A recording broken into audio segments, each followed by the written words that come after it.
నిన్న మొన్న చూసిన కొడంగల్ పోయినరు, లేకపోతే మహేశ్వరం పోయినరు, ఇవాళ ఇంకేడుకో పోయినరు. మార్కెట్ యార్డు కట్టలేదు మీరని. 10 ఏళ్ళు మీరు ఎందుకు కట్టలేదని నేను అడుగుతున్నా.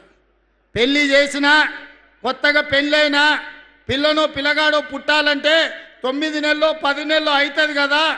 కండరాలు తిరిగిన 6 అడుగులు ఉన్నోని పెళ్లి చేసినా 3 నెలల పిల్లల్ని పుట్టించగలడా? అయితే అదే సాధ్యం.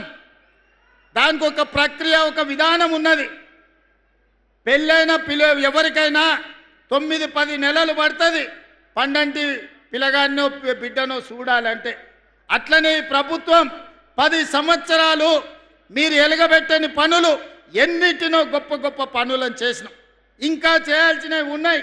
అడ్డుపడడానికి ఊరూరు తిరుగుడు కాదు, మారీచుడు మాయలేడి రూపంలో వచ్చి సీతమ్మని చెరబట్టాలనుకుంటే చివరికి రాముడు చేతిలో చావు తప్పలేదు.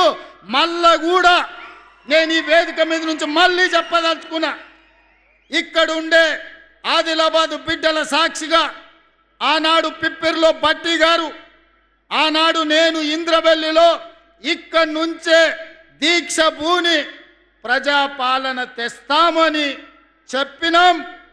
ఇచ్చిన మాట ప్రకారం ప్రజాపాలన తెచ్చినాం. ఇవాళ మళ్ళీ ఈ పిప్పిరి వేదిక మీద నుంచి నేను చెప్తున్నా, రాబోయే శాసనసభ ఎన్నికల్లో మళ్ళీ ప్రభుత్వం వస్తుంది, ప్రజాపాలన చేస్తుంది. 2034 లోపల ఆదిలాబాదు అత్యంత అభివృద్ధి చెందిన పర్యాటక కేంద్రంగా, పారిశ్రామిక వాడగా, విద్యా కేంద్రంగా తీర్చిదిద్దే బాధ్యత మా ప్రభుత్వం తీసుకుంటుంది. ఇవాళ ఎవరైనా ఏ పార్టీలైనా గెలవని, ప్రజాపాలన నాడు అధికారంలో ఉంటుంది, ఈ ప్రాంతాన్ని అభివృద్ధి చేస్తుంది. మిత్రులారా, కొంతనన్న ఓపిక ఉండాలి, సంయమనం పాటించాలి.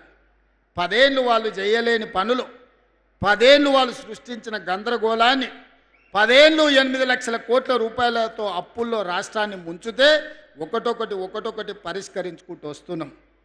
కొంత సమయం, కొంత వెసులుబాటు ఇవ్వాలి, కొంచెమన్నా ఆలోచన చేయాలి. అరే 10 ఏళ్ళు మనమే ఉంటాం కదా, అన్ని శాఖలు మన దగ్గరనే ఉండే కదా, ఈ 10 ఏళ్ళలో మనం చేయలేని పనులు వాళ్ళు చేస్తున్నారు కదా, అంతో ఇంతో అవకాశం ఇవ్వాలి కదా, కొంత ఓపిక పట్టాలి కదా.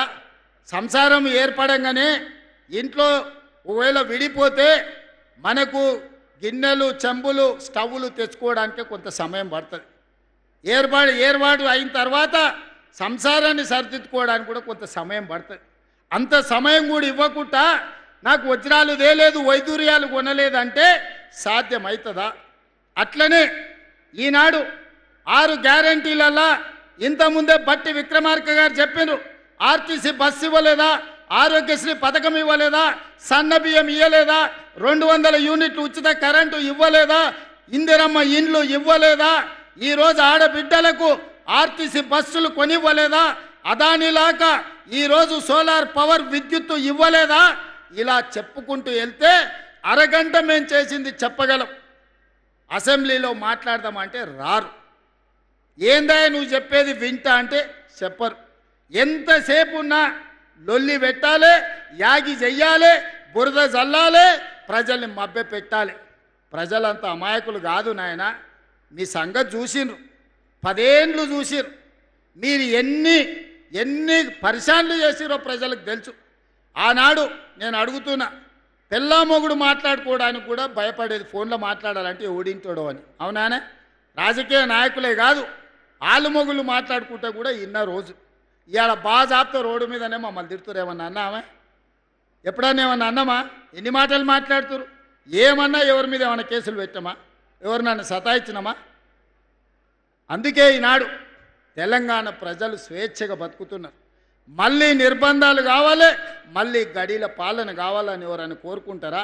ఆనాడు గడీలను బద్దలు కొట్టిన ప్రాంతమే, నిజాం సర్కార్ గడీలను బద్దలు కొట్టిన ప్రాంతమే ఆదిలాబాద్ గడ్డ. ఆ బిడ్డలే రామ్జీ గోండు, కొమరం భీముడు.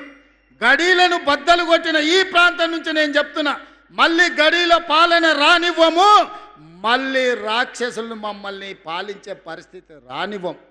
ఈరోజు ప్రజలకు సేవకులుగా సేవలు అందిస్తాము, తెలంగాణ రాష్ట్రాన్ని అభివృద్ధి పదం వైపు నడిపిస్తాము. ఖచ్చితంగా 2034 వరకు ఈ ప్రభుత్వం కొనసాగుతుంది. మా ఆడబిడ్డల ఆశీర్వాదం ఉంటుంది, మా సోదరుల సహకారం ఉంటుంది. మళ్ళీ వస్తా జూన్ 2 లోపల ఆదిలాబాద్కు చెప్పిన వాటిల్లో చాలా వరకు మళ్ళీ మంజూరు చేసి తీసుకొచ్చి మీ పనులు ప్రారంభించే కార్యక్రమం చేస్తా.